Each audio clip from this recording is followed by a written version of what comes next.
Hello po mga ate, mga dude, mga ka-high vibes, bumabalik bago at mga cross-watchers. Bago po tayo magsimula, reminder lang po, tarot readings are guidance, hindi po absolute, wala po akong script, wala din po akong intentions na guluhin ang peace ninyo. I-trigger po kayo, kaya po sirain ang relationships ninyo. Please, use your discernment and intuition po. Remember, hindi ka late, laging on time ang mensahe ng Divine Universe. Kahit kailan mo mapanood ang reading na ito, it's meant for you right now. Kung ready ka na, let's see ano ang mensahe sa'yo today. Hi Leo, kumusta po kayo? Mga ate, mga dude, hello po. Salamat po sa mga patuloy pong sumusuporta, sa mga naghihintay po ng readings po ninyo, sa mga nagko-comment. Sa mga nag-subscribe at magsasubscribe pa lang, maraming salamat po sa inyo. Mga ate, mga dude, diretso na po tayo agad sa inyo pong December. Holy Angels, Holy Spirits, Divine Universe, pahingi po kami ng divine messages para sa mga Leo ngayon pong December. Okay. Salamat po.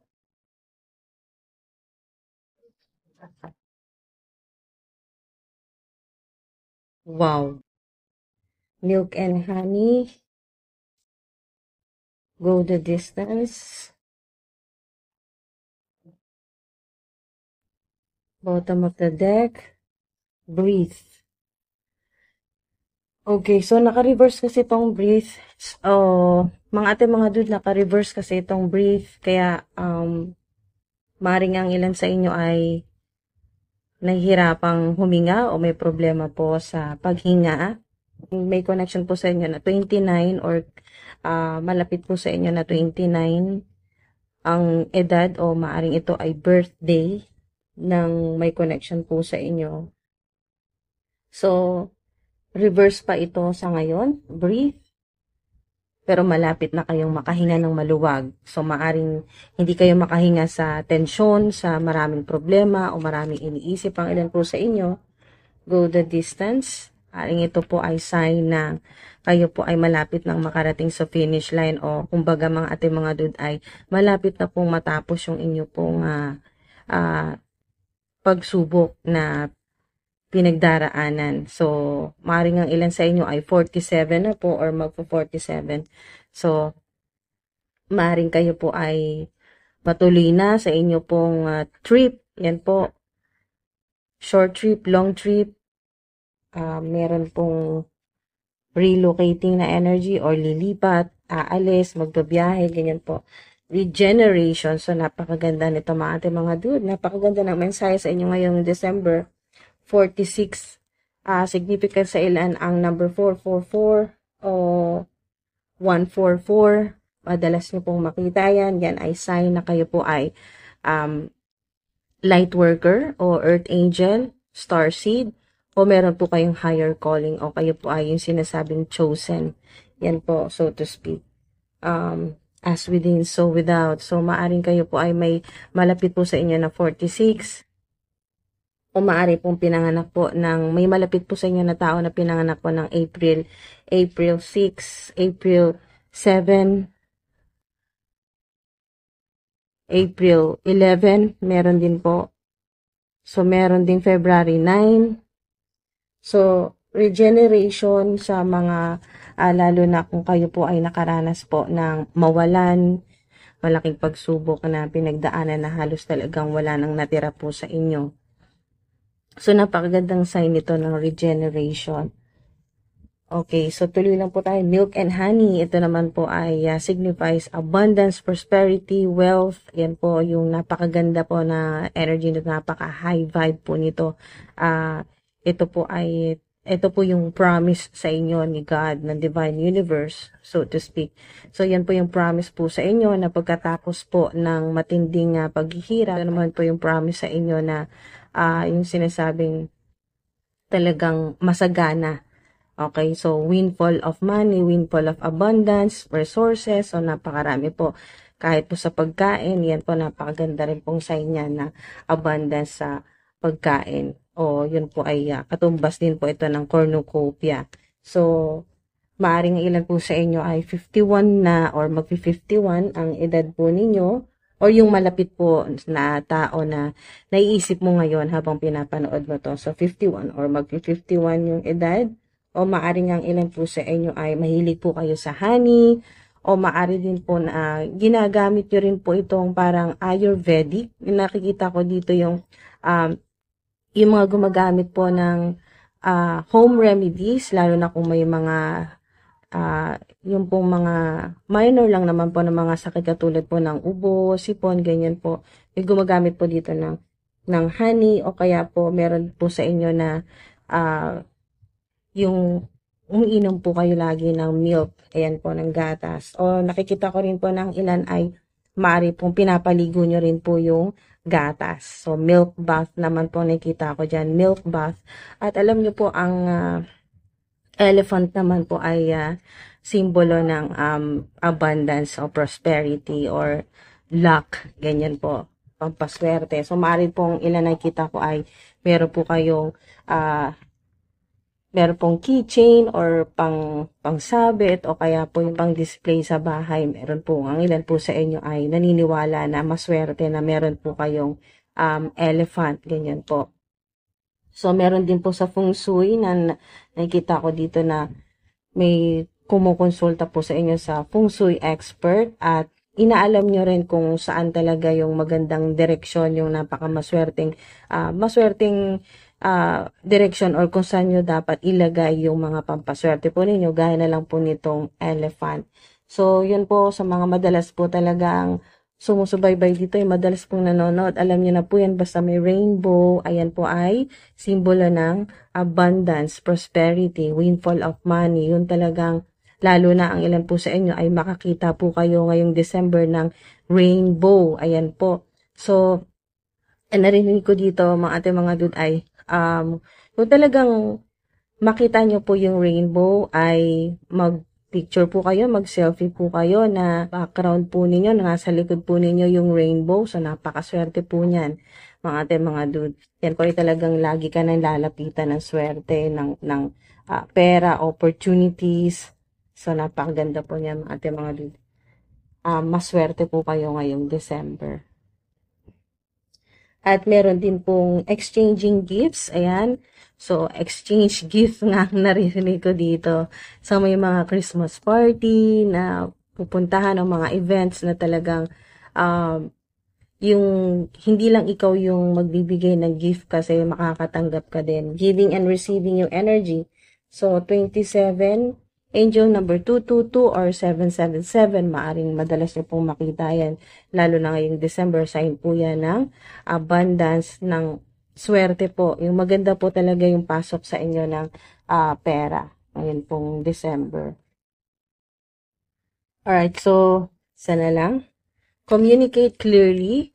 Yan po yung advice po sa inyo ng inyong guardian spirits, ng inyo pong ancestors, mga ancestors po ninyo. Yan po ay kailangan nyo po ngayong December na mas makipag-communicate sa kanila or advice sa inyo na kung kayo po ay yung ginagawa po ninyo ay lalo na kung sa trabaho, advice po sa inyo na communicate clearly. Ayan po, kasi maaring ang ilan po sa inyo hindi po kayo masyado naintindihan ng mga kausap po ninyo.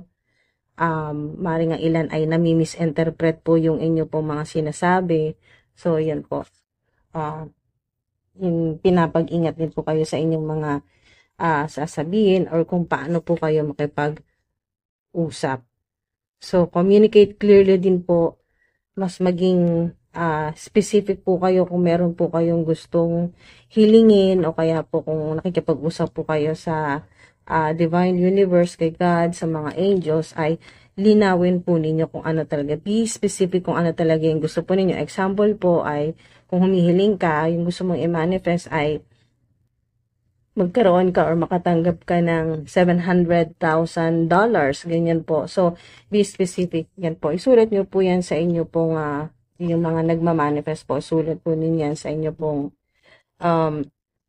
pwede po sa inyong vision board. Yan, may picture na may dollar sign pa, ganyan. So, bahala na po kayo mga diskarte nyo na po yan kung paano pong, kasi depende po sa inyo kung alin yung mas talagang effective sa inyo na manifestation technique. So, ang ilan naman po kasi ay hindi naman po pagsusulat, no, journal, hindi po writing. Ang ginagamit naman po ay tubig. Meron din po ako naririnig dito na kasi nga may milk and honey, meron din pong nagmamanifest na maaring ito ay napanood nyo po or may nag-advise po sa inyo, nakakilala, na nasubukan po na effective yung manifestation po ng gamit po ay milk and honey. Kasi ito po ay simbolo din ng abundance so or ng prosperity or swerte po sa pera. Yan po mga dude. So maaring ang ilan po sa inyo, subukan nyo po yan. Ngayon pong December, baga pang boost o panghatak pa ng prosperity, lalo na kung ang ilan po sa inyo ay ngayon pong December, gusto niyo po talaga na magkaroon po ng ibang paraan, mga dude, ng pagkakitaan or magkaroon po ng dagdag additional po na pagkakitaan. Helpful people, so may mga tutulong po sa inyo, may mga magbibigay talaga, may tutulong sa lalo na sa pera sa ilan kung ang kailangan po ninyo ngayong December ay pera talaga. So meron. Wow, happy. Napaka high talaga ng frequency dito ng vibration. Nasa taas ka pa. So yung mga dude ay talagang bukod sa doble yung saya mo ngayong December ay meron din pong advice para sa ilan, hindi po magre-resonate sa lahat, pero may sinasabi dito na yung inyo pong ancestors ay gusto pong makipag-communicate po sa inyo, pero mas marireceive mo yung mga mensahe nila, spiritual downloads, kung kayo po ay nasa medyo mataas po, no? Elevated, kumbaga nasa medyo mataas na lugar. Ayan po, yung halos, yung talagang parang anlapit mo na sa langit, ganyan po. So, nasa mataas or mataas na building or bundok, ganyan po. So, yan po mga dude, napakaganda. Ang swerte ng ilan po sa inyo, mga dude, kasi may milk and honey, prosperity, meron ka pang happy. Yan po yung may mga gatherings, parties, ganyan po, or mga events na talagang magiging masaya ka talaga dito. Mag-e-enjoy ka na para kang yun nga, makakahinga ka ng maluwag, lalo na sa ilan na hindi po makahinga ng maayos, or meron kang, may mga ano dito, may pupuntahan kang events, parties, meron ding lobo. So, mga gatherings ito, mga doon na talagang mag-e-enjoy ka. Or concert, meron ding nasa labas, no, outdoor, yung mga events na to, nasa labas ka. Na-enjoy mo talaga yung hangin, yan po, yung malalanghap mo talaga yung napaka-positive at healing, napaka-fresh na, yung talagang, yung sariwang hangin talaga na galing talaga ang mga mga dun sa nature. Ayan, no, napakagaan ng pakiramdam mo dyan, happy. So, napaka-positive, high vibration talaga, positive. So, nakikita ko rin dito na wala mo nang makakadikit sa'yo ng mga negative people or negative energy. Parang hindi mo na sila, kumbaga, dahil nga sa high yung frequency o vibration mo, hindi sila, mga dude, yung mga negative or toxic people, ang mga haters po ninyo, hindi makaka-connect sa'yo or hindi didikit sa'yo kasi low frequency sila, mga negative nga sila, kaya mababa talaga yung energy. So, hindi katulad mo na high frequency ka dito sa happy card. So, talagang malabong makadikit or naka-apekto sa'yo, sa energy mo. New life, wow! Wow, mga dude, new life. So, ang ilan, maaring kayo po ay magti-39 na or 39 sa ilan. 39. O, bagong buhay na ito mga dude. Sa mararamdaman nyo talaga, kitang-kita nyo ngayong December na nagisimula na yung bago na talagang bagong buhay, bagong lifestyle, bagong pwedeng beauty routines, o sa ilan naman ay health naman po. Magpo-focus kayo sa inyong health o yung kalusugan po ninyo ngayong December onwards na po yan. Next year. Kumbaga ngayon mo nasisimulan ngayong December, hindi yung January ka pa magsisimula. Ang ilan ay magsisimula ng baguhin yung sarili po ninyo or magsimula ulit. New life kasi ito, new beginning sa ilan. Ngayon pong December. Ngayon ka magsisimula para talagang para kang bagong ikaw or yung mas mataas na version mo or sinasabing version 2.0 ganyan, yung new version o higher version ng sarili mo. Ngayon pa lang mararamdaman mo na bago na talaga, new life. At reverse itong never-ending story. Kaya nga, new life, new cycle, bagong chapter ng buhay mo. Kaya wala na tong never-ending na to. Itong never-ending dahil reverse ay tapos na or matatapos na ngayong December. So, lahat ng mga dapat matapos ngayong December, mga karmic, mga toxic na connections o mga talagang mga negative or evil people na nasa paligid po ninyo, nakadikit sa inyo, ay talagang mahihiwalay na yan sa ayaw nila at sa gusto. So, ihihiwalay na sila, no? Aalisin sila, purging yung energy. So, aalisin na sila ng divine universe, ng mga ancestors mo, talagang para ma-enjoy mo naman yung buhay mo, itong new life mo. So, ayan po mga dude. Ito naman yung energy ng mga enemies, haters po ninyo na hindi na makalapit sa inyo dahil nga sa changes. Itong 5 na to ay yung transformation mo. Dahil sa napakalaki na ng pagbabago ng energy mo kasi high ka na, high frequency at sila ay low, wala na talagang dito na sila mananatili sa low frequency or negative energy o yung stuck na to yung ganitong energy. So, wala na. Maawa na lang sila sa sarili nila or mawawala ng pag-asa, panghihinaan ng loob, wala ng self-confidence, self-esteem. So, yan po mga dude. So, hindi na sila makalapit sa iyo kaya parang pakiramdam nila ay inabandona, ganun yung energy, inabandona, orphan. So maaari din pong ang ilan po sa inyo ay yung past ninyo ay o yung maaari nga ilan po sa inyo mga dude ay meron kayong ayaw balikan sa childhood po ninyo, no, dahil nakaranas po kayo ng ganito na kayo po ay inabandona or maaring ang ilan po sa inyo, sorry po kung maka-trigger, pero meron din po na kayo po ay orphan sa ilan or kayo po ay parang may nakikita ko dito na iniwan ka ng iyong mga magulang sa malayong kamag-anak or mga tito, tita, ganyan po. Thank you po mga dude for spending time here. Always remember po mga fam, mga ateng, mga dude, mga ka-high vibes. Abundance comes in many forms, hindi lang pera lagi. Kaya kung hindi pa dumarating ang hinihintay mo, baka blessings in other forms muna ang binibigay sa'yo. Don't forget, kung gusto mong suportahan ang channel, subscribe ka na rin, like, share, and check out nyo na rin po mga Shopee affiliate links for tips and donations naman po. Click nyo po super thanks icon sa tabi po ng like, share sa ibaba ng video.